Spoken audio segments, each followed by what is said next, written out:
सभी को नमस्ते जी। दोस्तों, मैं अनिल आर्य स्वागत करता हूं आप सभी का आपके अपने YouTube चैनल अपरिचित भारत में। दोस्तों, हम सभी ने राजीव दीक्षित भाई को अवश्य ही कभी ना कभी सुना होगा। क्या आपने कभी सोचा है कि राजीव दीक्षित अर्थात बीटेक एमटेक में पढ़ने वाले एक छात्र को एक देशभक्त, देश के लिए बलिदान होने वाले, सबसे ज़्यादा तथ्यात्मक चीज़ें हमारे बीच में रखने वाले ऐसे क्रांतिकारी को कौन सी घटना बना देती है? मैं बताता हूँ। वह घटना होती है भोपाल गैस कांड, जिसको दुनिया की सबसे बड़ी त्रासदियों में गिना जाता है। और जिस रात यह घटना होती है, उस रात 22,000 लोग हमारे देश में भोपाल में एकदम से मारे जाते हैं। इतनी बड़ी त्रासदी होती है। और यह घटना होती है रात के लगभग 3 बजे। कंपनी का नाम होता है यूनियन कार्बाइड। ठीक है, अब उसी प्रकार की घटना हमारे देश में दोबारा हुई है। अब अभी कहा जा रहा है यह एक अचानक भूलवश या इंसिडेंट, जिसको अंग्रेजी में कहते हैं इंसिडेंट है ये। तो दोस्तों, आज के इस वीडियो में इस इंसिडेंट के बारे में हम अपना विचार रखेंगे और आप सभी के विचार जानने की कोशिश करेंगे। तो दोस्तों, इसमें व्यर्थ न करते हुए चलिए शुरू करते हैं और जांच पड़ताल करते हैं आज की इस घटना की। अथ कांदं प्रवक्ष्यामि कुंडली चेतनादिकम् सहस्रनाम सकलम कुंडलिन्या प्रियम सुखम। दोस्तों, ये अभी जो घटना दोबारा हुई है, यह घटना हुई है आंध्र प्रदेश के विशाखापट्टनम के एक गांव में, जो कि शहर से लगभग 15 किलोमीटर दूर था। और इसमें भी यह घटना होती है 3:30 बजे। ध्यान रहे, जो चीज़ें मैं बता रहा हूँ, भोपाल गैस कांड और ये दोनों घटनाएं रात को होती हैं 3:30 बजे। भोपाल गैस कांड में जो गैस का रिसाव हुआ था, उस गैस का नाम था मिथाइल आइसोनाइट। और इसमें जो गैस का रिसाव हुआ, उसका नाम था पॉलिस्टीन। पॉलिस्टीन नामक गैस इसमें रिसाव होती है। अब एक बात समझिए, और इस कंपनी के बारे में कहा जा रहा है, इस कंपनी में 1800 टन गैस स्टोरेज करने की कैपेसिटी है। और पॉलिस्टीरीन के बारे में कहते हैं कि यह हमारे प्लास्टिक के जैसे कंघी, बर्तन, छोटे छोटे जो चीज़ें होती है, टूथब्रश आदि बनाने में इसका काम होता है। ये लिक्विड प्लास्टिक था।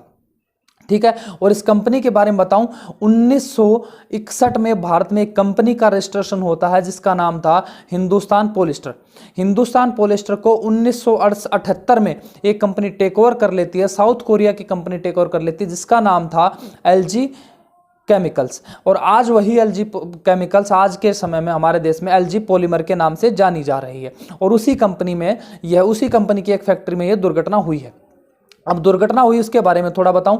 उसके बारे में कहा गया है कि जहां पर यह दुर्घटना हुई है, वहां से 3000 लोगों को दूसरी जगह पर शिफ्ट कर दिया गया है और 10 लोगों की मौत हो चुकी है, 800 लोग हॉस्पिटल में हैं। अब यह स्थिति बताई जा रही है सरकार के आंकड़ों के द्वारा। अभी तक कोई विशेष इंक्वायरी इस पर बैठी नहीं है। अभी इंक्वायरी बैठना शुरू होंगी तो तथ्यात्मक जानकारी हम सबके बीच आएंगे। उसके बाद हम डिटेल जानकारियों के साथ एक बार दोबारा आपके बीच लौटेंगे। तब तक के लिए मैं आप सभी के बीच एक सोचने समझने के लिए एक तर्क आपके बीच रख रहा हूं। ध्यान से समझिए। कोई भी कंपनी, जिस कंपनी में कोई भी प्रोडक्शन होता है, उसमें मशीनरी प्रयोग होती है, चाहे वो मैकेनिकल हो, चाहे वो केमिकल हो, चाहे वो इलेक्ट्रॉनिक्स हो, कोई भी कंपनी हो। और कोई भी मशीनरी जिस भी कंपनी में प्रयोग होती है, चाहे हम घर में सिलाई मशीन की ही बात करें, तो सिलाई मशीन या किसी भी मशीनरी में सबसे ज़्यादा समस्याएं तब आती हैं जब वह ओवरलोडेड होती है। और ओवरलोडेड तब होती है जब उसमें प्रोडक्शन ज़्यादा होता है। और हमारे देश में तो पहले से ही लॉकडाउन लगा हुआ है, पिछले 1 महीने से। अर्थात कहने का ये मतलब हुआ कि 1.5 महीने से वह कंपनी बिल्कुल बंद पड़ी थी, प्रोडक्शन बिल्कुल नहीं था, अर्थात मशीनरी बिल्कुल ठंडी थी। दूसरी बात, और जब किसी भी कंपनी में प्रोडक्शन ओवर होता है तो प्रोडक्शन को करने के लिए हमें ज़्यादा कर्मचारियों की आवश्यकता होती है। ठीक है, अब किसी भी कंपनी में विश्व की पूर्व से पश्चिम, उत्तर से दक्षिण, पूरे विश्व में घूम लीजिए, किसी भी कंपनी में सबसे ज़्यादा प्रोडक्शन तब होता है जिस समय मजदूर सबसे ज़्यादा होते हैं। सबसे ज़्यादा मजदूर तब होते हैं किसी भी कंपनी में जब दिन में होते हैं।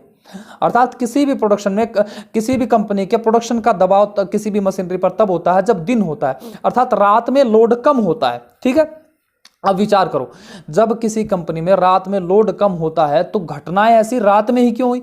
ठीक भोपाल गैस कांड में भी रात में होती है, यहां भी रात में ही होती है। यह हम सबको सोचना चाहिए। अब मैं आपसे कहता हूं, कहीं ऐसा तो नहीं कि भोपाल गैस कांड की घटना को दोबारा दोहराने के लिए, बड़े स्तर पर दोहराने के लिए कोई तैयारी कर रहे हों कुछ विदेशी लोग या कुछ ऐसे लोग जो हमारे देश को तोड़ना चाहते हैं? ऐसे लोगों की कोई तैयारी तो नहीं है? हो सकता है। इसके लिए मैं आप सभी से कहता हूं, अपनी अपनी स्वतंत्र जांच पड़ताल कीजिए, जानकारियां जुटाइए, हमसे साझा कीजिए। हम सभी मिलकर सामूहिक रूप से अपरिचित भारत के साथ मिलकर सभी के सामने रखने का प्रयास करेंगे। और एक बात, ऐसी कोई कंपनी जिसमें इतनी घातक केमिकल का काम होता है, गैसों का काम होता है, उसमें भारत में कोई एक दो नहीं है। अगर मैं सीधे शब्दों में कहूं तो भारत ऐसे कंपनियों के ज्वालामुखी के मुंह पर बैठा हुआ देश है। अगर उन कंपनियों की अगर गैस रिसाव हो जाए तो ध्यान रहे, सारा भारत खाली हो जाएगा। और जिस प्रकार अभी इसमें से थोड़ी सी गैस, अभी एग्जैक्ट आंकड़ा नहीं आया कितनी गैस रिसाव हुआ, उतने में भी सारे पशु पक्षी आप फोटोज में अभी देख पा रहे होंगे भयंकर रूप से मर रहे हैं। तो विचार करो, इसी प्रकार पंजाब में है, इसी प्रकार हरियाणा में है, आंध्र प्रदेश में है, उड़ीसा में है, ये कंपनियां अगर सामूहिक रूप से अगर गैस का रिसाव हो जाए तो क्या होगा? दुनिया से जब भारत खत्म हो जाएगा, नक्शे से मिट जाएगा। तो दोस्तों, हमें इन चीजों पर अपना एक दृष्टिकोण, स्पष्ट दृष्टिकोण बना लेना चाहिए। और स्पष्ट दृष्टिकोण बनता है अपने अपने स्तर पर जांच पड़ताल करने से। तो मैं आपसे निवेदन करता हूं, अपने स्तर की जांच पड़ताल कीजिए। सरकार क्या कहती है बस हम सबके सामने आने ही वाला है। सरकार ने तो यूनियन कार्बाइड कंपनी के ऊपर भी कहा था यह तो भूलवश हुआ था, और जब यूनियन कार्बाइड की सच्चाई राजीव भाई दीक्षित लेकर आए थे तो हम सबको पता है यह एक प्रायोजित ढंग से किया गया एक एक्सपेरिमेंट था, जो कि जैविक हथियार या केमिकल वेपन कह सकते हैं। और आप जानते हैं यूनियन कार्बाइड कंपनी का जब भारत के सुप्रीम कोर्ट में जब केस चला तो केस में हमेशा दो प्रकार के वकील होते हैं, एक तो उसको बचाने वाले और एक उसको जेल में डालने वाले। और तो यूनियन कार्बाइड कंपनी का जो सीईओ था एंडरसन जिसका नाम था, उस एंडरसन को बचाने वाला व्यक्ति जानते हैं कौन था? उसके बचाने के लिए पक्ष में केस लड़ने वाला, उस व्यक्ति का नाम था अरुण जेटली।